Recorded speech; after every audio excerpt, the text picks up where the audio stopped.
nilikuwa nimepumzika zangu, baadaye nakuja kushtuka naona hii taarifa Simba Sports Club walikuwa na jambo ambalo wameshaanza kuhighlight toka nafikiri toka tarehe 12 13 hivi, walisema 16 kutakuwa kuna jambo, wakaeka kama basi hivi iriza, unajua wamekuwa na mara viwanja, yani kwamba yani kuna vitu unajua watu wakaanza kupredict kwamba iriza sijui viwanja kuna Simba watakuwa wanatambulisha basi, lakini kwa sisi wataalamu wa mambo mimi sikulizungumzia kwa sababu niliamini Simba wamekuwa na hiyo strategia ya kuteka kwanza, kuchota vichwa vya habari, kwa sababu wanapofanya vile ataacha discussion around kwamba itakuwa basi hilo, kila mtu naona watu wengi basi Simba. Mimi sikuweka kwenye page yangu kwamba Simba watatambulisha basi, kwa sababu nilikuwa najua, kwa sababu Simba Sports Club imekuwa na huu utaratibu wa kutengeneza mafumbo ili create event ambayo ni bora. Nafikiri sio mbaya hata kwa vilabu vingine kuweza kuiga. Sasa nilivyokuja kusoma ile mkataba wa mdhabuni wa jezi, of course ndo ni kiasi fulani nilikuwa surprised kwa sababu ni kiwango kikubwa sana, umeona, kwa sababu pale wameandika ni bilioni 38, milioni 120. Milioni 120 kwa mkataba ambao utasustain kwa muda wa miaka 5. Automatically Simba wanakula takriban bilioni 5.6 paia. Umeelewa? Bilioni 5.6 paia. Na labda niseme kitu kimoja. Unajua Simba sio mara ya kwanza kusaini mikataba au mikataba ambayo ina thamani kubwa kama. Mimi nitakupa mfano. Maana yake kipindi Mbet anakuja msimu wa 2022 23, maana walimtangaza mwanzoni mwa msimu, nafikiri ilikuwa August hivi, mwezi wa 8 kabla ya Simba Day walimtangaza, na ilikuwa thamani yake ni kama bilioni 26 something hivi, umeelewa, ambayo ilikuwa inaongezeka kulingana na hiyo plan alileta Barbara Gonzalez. Ilikuwa mwaka wa kwanza Simba kwenye mkataba walikuwa wanakula bilioni 4.6, mwaka wa pili bilioni 5.2, mwaka wa tatu bilioni 5.6, mwaka wa 4 mwaka wa 4 wa 5 nafikiri ilikuwa inaongezeka, mwaka mwingine unaofuatia bilioni 5.8, unaelewa. Sasa hivi tupo kwenye era nyingine ya Bizubeda Sakuru, moja mtendaji mkuu ambaye anafanya kazi nzuri sana. Unajua ni ana muda mfupi sana toka kuteuliwa kwake, lakini tayari amesha make headlines. Unajua kazi ya mtendaji mkuu pia ni ku plan zile marketing strategies, jinsi gani ambavyo anaweza kuboresha au kuisaidia taasisi kuweza kuvumbua vyanzo vingi vya mapato. Sababu kuna watendaji wakuu wengine wamewahi kutokea hapa, wamezindua kalenda, sijui kanzu, sijui nini. Kuna miradi fulani kama unaikumbuka vizuri, kuna timu ilizinduaga kanzu, kama sijui unakumbuka. Kanzu sikuziona tena. Yani kanzu yani kanzu yenye nembo ya klabu, kanzu sio hayo madera, sio ni dera, sio ni kanzu, vieleweke, sababu hata wanaume walikuwa wanavaa marefu hivi. Sasa ile ilikuwa sijui marketing strategy ya aina gani, sababu hakuangalia hata ile commodity ambayo inaizunguka. Yani sio nitumie kauli gani, unajua watu wa uchumi watakuwa wananielewa vizuri. Maana unavoplan ile marketing strategy yako, lazima uangalie pia aina ya market yako, aina ya watu, demand. Wewe wengine wanaita demand. Je, hicho kitu ambacho unataka kukiproduce, demand yake ipo sokoni na vitu kama. Sasa unatengeneza kanzu, ndugu yangu. Kwa hiyo Simba pamoja na Beirut, nafikiri ni Jairut, sio Jairut, ni Beirut, kitu kama hicho. Ni Jairut Investment Company, kwa sababu nisiwe muongo, hii kampuni sikuwa naijua, na ndio maana imetoa pesa nyingi ili kujaribu kusolve au kujitangaza, kutengeneza jina lake sokoni. Lakini nafikiri itakuwa ni mpaka wanatoa pesa kama hiyo, maana yake wanajua wanachokifanya, na maybe wamespecialize kuweza kutengeneza vifaa vya michezo vilivyo bora. Sasa mimi sikuwa naijua hiyo kampuni, lakini kwa sababu wameshaingia kwenye udhabuni wa klabu kubwa kama Simba, automatically baada ya muda nitakuwa najua details zao zote, na naamini ile goal yao au malengo yao ya kuingia mkataba wa udhamini kama huu wa kusupply merchandise za sports, maana yake kuingia udhabuni wa kusupply bidhaa za kimichezo pamoja na jezi, yani lengo lao ambao wamelikusudia litafanikiwa. Thamani ya timu kupanda inapimwa na nini Dula Heavyweight. Tuliwahi kuona Simba Sports waliwahi kugomea mkataba wa haki kimatangazo wakitaka wawe juu ya Young Africans, huku Young Africans wakilamba dili la miaka 10 kwa bilioni 40 kama nitakuwa nipo sahihi. Thamani ya kupanda kwa timu huwa inapimwa na nini? Thamani ya kimkataba kwa swala la timu inapimwa pia na kuna mambo mengi by the way, lakini mataji nayo yanahusika, team performance inavyo currently, kwa sababu timu ikiwa inapofanya vizuri automatically ile display yake au mileage yake jinsi ambavyo itakuwa discussed ni pakubwa. Lakini by the way Simba kwa mfano kama sasa hivi ni top 4 ya kilabu barani Afrika. Yaani Simba imeingia top 4 ya vilabu bora barani Afrika pasipo hata kucheza finali bado. Umeelewa? Alafu imagine kuna klabu nyingine yenyewe imefika mpaka final lakini bado hawakuweza kuingia hata kwenye top 10 ya vilabu bora barani Afrika. Sasa why not Simba isiwe na thamani kubwa sokoni kuliko vilabu vingine? Kwa sababu ndio imekuwa for the first time team kutoka East Africa, sio Tanzania, team kutoka East Africa overall kuingia kwenye orodha ya vilabu vitano bora barani Afrika, jambo ambalo alishawahi kulizungumza Mohamed Dewji mwaka 2018 limekuja kutimia. Imagine mwaka 2018. Kwa hata yale maneno wanaosema anataka kuwa bingwa wa Afrika yatakuja kutimia by the way. Na ndio unaona strategies zinakuwa zinaanza hivi kwamba uwezi ukatoka tu from zero to lazima uanze taratibu, na miongoni mwa sehemu ambazo wamekuwa wakizipigia kelele ni pamoja na kujaribu kutafuta kuikuza thamani ya klabu ya Simba. Lakini muda mwingine klabu pia inamaanisha chochote, sio tu kwenye klabu. Unachokifanya katika namna nzuri kama kilikuwa kina suasua kitaanza kwa mfano hata nyinyi watu wa content creation, wewe mfano umeenda kumhoji labda mwandishi kutoka Ghana huko, umesafiri umetoa milioni 3.4 kusafiri mpaka Ghana, umefika Ghana umetoa go and return milioni 3.4 kurudi huku, hoteli na vitu kama hivyo, nani umeenda kutafuta content. Wewe ukifanya vitu kama hivyo consistently, akatokea mdhamini, lazima atataka kuweka hela kubwa kulingana na, ili uendelee kufanya kile unachokifanya na yeye afaidike na kitu ambacho wewe unakifanya. Ndo anachokifanya Simba. Kwa thamani inaongezeka.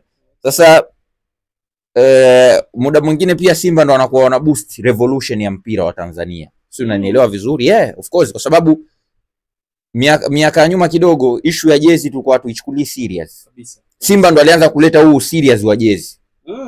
Baadaye kuna timu ikajimilikisha ikataka kujifanya yenyewe ndo iko serious sana na issue ya jezi. Kachapa mkataba mrefu. Wakachapa sijui nini, wakajifanya wao ndo wanajua kutengeneza jezi nzuri, jezi zina matatu, jezi sijui zina maandiko. Unajua kuona jezi na tattoo? Mimi nishakuona hapa Tanzania kuna jezi zina tattoo. Jezi zina tattoo nimeshuhudia mimi. Jezi zina nyumba, vinyago, jezi ambayo hata kwa sisi Waislamu ni ngumu kuingia na msikitini, jezi na watu kila kona. Wakasema hizi jezi ni nzuri, lakini mimi nilipoziangalia nikazireview kwa umakini, nikajaribu kuangalia timu bora duniani zenye jezi nzuri. Nikaangalia Real Madrid, nikaangalia Arsenal, nikaangalia PSG, nikaangalia timu moja tu Ajax. Umeelewa? Hizi ni miongoni mwa timu ambazo zinasifika kwa kutengeneza jezi nzuri. Nikaona mbona hizi jezi zao hazina makorokoro mengi, mara sijui watu sijui zimechorwa chorwa matatu maneno chungu mzima humu sijui nini sijui mzee nani sijui nini sijui, hakuna hivyo vitu. Sasa nikajiuliza kwa nini sio Tanzania ndo tunasifia ile kitu? Kwa mfano hata wewe umekaa Dar es Salaam muda mrefu, ukipewa nguo, ukipewa fulana imechorwa chorwa kote huwezi kuvaa, utajiona umetoka uko porini. Umeelewa? Si unanielewa point yangu?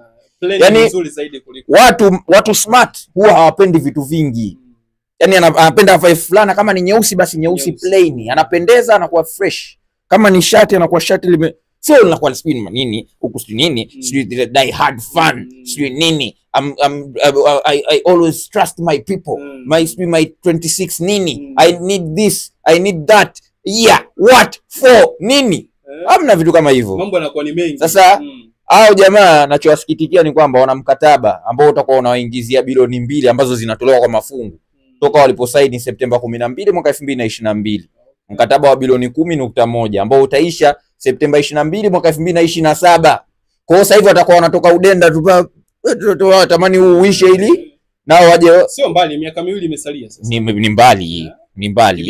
Yani kama unamwona mwenzio anakula pilau pale, alafu nyie mna ratiba ya kula pilau wiki ijayo kwenu.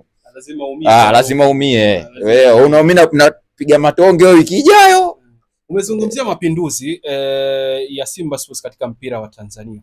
Tunaona kwa namna ambavyo wanapata deals na mambo yanazidi kuwa manono. Unafikiri ni sehemu ya darasa kwa vilabu vingine katika yale mazuri ambayo yanaonekana na namna ambavyo klabu sasa inazidi kujizorea fedha ambazo zinaweza zikaisaidia Simba kwenye usajili mzuri, lakini maboresho pia miundombinu ya klabu? Jafe, hilo nishajibu. Simba wanatoa darasa, wanaleta mapinduzi, wanaanzisha kitu, wengine wanakuja wanafuata nyuma. Sio, unaelewa? Yaani wanaanzisha kitu wanafanya. Simba walioita sijui visit Tanzania, wengine wakaja na visit Zanzibar. Simba sio ileta hivi, wengine wanaleta hivi. Simba imeleta mapinduzi ya jezi, wengine wanataka kujifanya wao wote za jezi kali. Sasa kuna kitu cha kujifunza, achana na mambo ya udhabuni na thamani ya value ya contract ya supplier wa jezi na nini. Achana nayo. Cha kujifunza kwa vilabu vingine kutokana na hicho anachokifanya Simba ni jinsi ya kutafuta viongozi ambao wanajua wanachokifanya. Mimi nitakupa mfano. CEO wa sasa hivi Bi Zubeda Sakuru anafanya kazi kubwa. Ndani ya muda mfupi tu tayari ameshaonyesha kwamba yeye ni mtu smart kiasi gani. Ndani ya muda mfupi sana. Sawa? Na anaelewa thamani. Unajua wewe ukishafanya kazi kwenye kampuni unaweza usijue thamani yake mpaka ufanye at least miaka 3-4 ndio utaanza hii kampuni thamani yake kubwa. Lakini ukiona mtu ana uwezo wa kung'amua thamani ya kampuni ndani ya kipindi kifupi sana katika muda ambao amefanya kazi kwenye hiyo kampuni, manake huyo mtu ni very smart, ana uelewa mkubwa, ana high level of IQ, tunaita IQ. Kwa hiyo huyu Bi Zubeda ni mtu wa kupongezwa, nisiwe muongo, ni mtu wa kupongezwa, na mara nyingi huwa wakichaguliwa kuna maneno ya kubeza, lakini kitu kinachosikitisha zaidi ni kwamba wakiwa wanafanya vizuri hawapewi ile thamani au hawapewi zile pongezi ambazo zinastahili kulingana na kazi yao. Kwa sababu huyu aliyomtafuta, umeelewa, hakuishia tu kwenye jezi. Yeye ndo kaja kasema kwamba hata hii kampuni imeingia pia gharama za kununua basi jipya aina ya Iriza. Nafikiri ni kampuni ya Mercedes Benz. Mimi sio mzuri kwenye magari, lakini ni miongoni mwa magari ambayo yanatumika na vilabu vikubwa tu barani Afrika. Nafikiri kuna klabu moja ndogo hapa nchini iliwahi kuwa inatambia kombe lao la kumiliki gari zuri. Nafikiri inajulikana. Sasa wewe umetaja wewe, lakini mimi najua kuna timu ndio inamiliki gari fulani ambalo wao ndo kama kombe lao sasa hivi, lakini naona mambo yamebadilika kidogo. Lakini limezoeleka. Lakini Simba nao wanavuta hiyo, lakini pia kupitia huyu hii investment company J-Root pia wameweka hadi kwamba watajenga kiwanja. By the way, nimesoma ile statement ila sijajua kama ni cha mazoezi au cha mechi, lakini kitakuwa kina uwezo wa kuconsume mashabiki kuanzia 10,000 mpaka 12,000. Unaelewa kwa hiyo ametafuta mzabuni ambaye ameenda far beyond na kile kitu ambacho wengine wamekuwa kiki-offer. Sio, unaelewa? Sababu Vunja Bei alikuja na ile kwamba tutengeneza product nyingi, kofia, viatu, nini. Unajua ile fashionist yule. Sandale ndiye akaja akabase na jezi sana, kwamba kuna jezi ya kike, kuna jezi sijui ya mtoto, kuna jezi ya fulani, kuna nini, kuna yani hivyo kuna jezi za viongozi tu, kuna sijui hivi, kuna form 6, kuna nini, kuna huyu amekuja na hiyo. Lakini katika kitu ambacho ameenda beyond ni kwamba ameipa klabu thamani kwamba nyewe bwana, na sio hivyo, kumeanza kufanyika mchakato wa media house. Umeelewa? Sehemu rasmi ambayo Simba Sports Club imekuwa ikipigia sana kelele kuhusiana na eneo la utawala wake kwenye mitandao, kwamba atajenga mjengo au ofisi maalum kwa ajili ya kufanya shughuli za uzalishaji, yani production, media production. Ukipata ofa katika hiyo jengo ya media production, mimi nikipata ofa media production ya Simba, why not nisichukue? Mimi nakwambia kitu kimoja Jafe. Kuna kauli moja huwa naisikia kwamba najua ukiwa unafanya hizi kazi unatakiwa usibezi, usifanye, yani uwe kama una indicators fulani za kuwa mtu fulani wa kupindisha. Yani kwa mfano kama hapa Simba kafanya jambo kubwa, unatakiwa useme ili jambo la kawaida hata timu fulani itafanya mbeleni. Yani uwe mtu wa design hiyo, ni uwe hivyo. Wanajiita neutral. Lakini mwisho wa siku neutral, lakini mwisho wa siku kuna sehemu pia utakuwa inakulazimu uongope ili kuwafurahishe baadhi yao, lakini lazima niwaambie watu wa hivi, jibu lao leo na wajibu kwamba huwezi ukawafurahisha Watanzania milioni 60 sijui 60 na ngapi, huwezi, kwa sababu ukiwa neutral utaitwa jina lako, utaitwa wewe mnafiki, wewe mamluki, wewe sijui una lolote, wewe fata bendera fata upepo. Ukiwa neutral, ukibase Yanga, umeelewa, utasikia wewe hivi na umeelewa, mlaftari mna nani humo. Ukibezi Simba sasa shida inakuja ni kwamba kwa upande wa Yanga wao ndio sio waelewa maradufu mara 700 zaidi. Utaitwa majina mengi mno. Wewe Kolo, Dunduka, wewe Chawa, wewe sijui una lolote, unalipwa sijui nini, sijui na hivi kama. Kwa hiyo mwisho wa siku wewe jaribu kuangalia wapi ambapo panakupa comfortability na kwa nini unafanya hivyo. Labda kama kuna unaona kabisa kuna kitu ambacho hakipo sawa. Kwa mfano kama mimi wakati naingia au nakuja hapa, yani nakuja kwenye hizi mambo za kwenye tasnia za kujaribu kuelezea mpira, umeelewa, nilikuta kwenye mitandao ya kijamii Simba inazungumzwa vibaya. Niwe mkweli, yani media nyingi kubwa zenye nguvu ya kusikilizwa na umma nyingi. Mpaka sasa hivi sisemi kwamba eti mimi nina nguvu ya kubadilisha, no. Lakini ukweli ndio huo kwamba nilikuta hivyo. Kwa hiyo mimi ndio nikaona sasa mbona wanaizungumzia hivi wakati ni timu ambayo inafanya vizuri. Sababu mimi ni mpenzi wa unanijua Jafe. Mimi sipendi tu mechi za Tanzania hii. Mimi nafuatilia mechi nyingi ligi za Ulaya, lakini Afrika ndo ninapenda sana. Yani nikikuta mechi za Afrika na enjoy na angalia na madaftari karibu 35. Kuna ligi ya South Africa, ligi ya Ghana, ligi ya Algeria na ligi za Uarabuni zote ndo nazipenda. Algeria, Tunisia, Misri, Morocco. Yani kila ligi nina daftari lake ambalo huwa nina take notes na angalia mechi zake na jaribu kudiscover vitu vipya, umeelewa.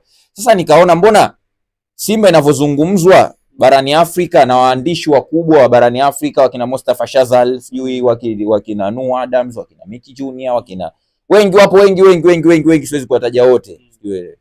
Mbona inazungumzwa katika namna tofauti? Wakina Lemuel Joshua, mimi nishawahi kufanya interview na Lemuel Joshua. Anawajua Simba starting 11 yote. Lakini yeye ni Mnigeria. Lakini kuna Mnigeria mwingine simjui jina lake, lakini anafanya kwenye platform ya Football Folk. Sijui Talk. No, football kama Talk, Football Talk. Anaizungumzia Simba Sports Club. Umeelewa? Azif yeye ni Mtanzania lakini ni Mnigeria. Sawa. Sasa nikasema mbona kwa wenzetu Simba inapewa thamani kubwa? Why not kwa Tanzania? Ndio maana nikaanza kujaribu kuwapa watu, nilikuwa najaribu kuwasawazisha watu kwamba Simba msichukulie hivi. Simba inaonekana hivi na hivi na hivi barani Afrika. Na ndio maana mimi mifano wangu huwa napendelea kutolea zaidi barani Afrika humu kwamba fulani klabu fulani. Leo hii Simba amefanikiwa kwenda robo finali kwenye kila edition yaloingia makundi. Kila edition kuanzia kwenye kombe la shirikisho mpaka Champions League. Watu walikuwa wanamdharau amuta mwaka robo sio 28, lakini kuna timu hapa Tanzania ambayo ndo Yanga edition ya pili tu ya CAF Champions League group stage ameshindwa kwenda juu, lakini sijamcheka kwa sababu yeye ni mdogo sana. Zamalek ile, unaona Zamalek ile Zamalek ina makombe 5 ya Afrika CAF Champions League, sawa. Ile Zamalek toka mwaka 2008 mpaka mwaka 2025 hii ambayo ipo shirikisho, lakini nazungumzia katika misimu 10 ya CAF Champions League, misimu 10, sawa, aloshiriki group stage ya CAF Champions League amefanikiwa kwenda hatua ya knockout mara 2 katika misimu 10, mara 2. Sielewa. 2016 ambapo alienda all the way mpaka finali akafungwa na Mamelodi Sundowns kwa aggregate. Lakini mwaka 2020 pia akafika mpaka pia finali akafungwa na Al Ahly kwenye maana ndo Cairo Derby ilichezwa kwenye finali ya CAF Champions League. Sawa. Sasa unaibeza Simba tio imeenda robo finali sio kila edition unaibeza. Sasa imagine Zamalek ile katika misimu 10 ambao wameshiriki hatua ya makundi ya kombe ya klabu bingwa wameshindwa kwenda robo mara 8, imagine. Alafu mtu anachukulia kwenda robo finali eti jambo jepesi. Mfuatilia Al Hilal before kuingia robo finali msimu huu. Sio, unaelewa? Alichukua muda gani kuingia ile stage? Lakini angalau uwekezaji ambao wanaofanya, lakini Simba watu wanaichukulia poa.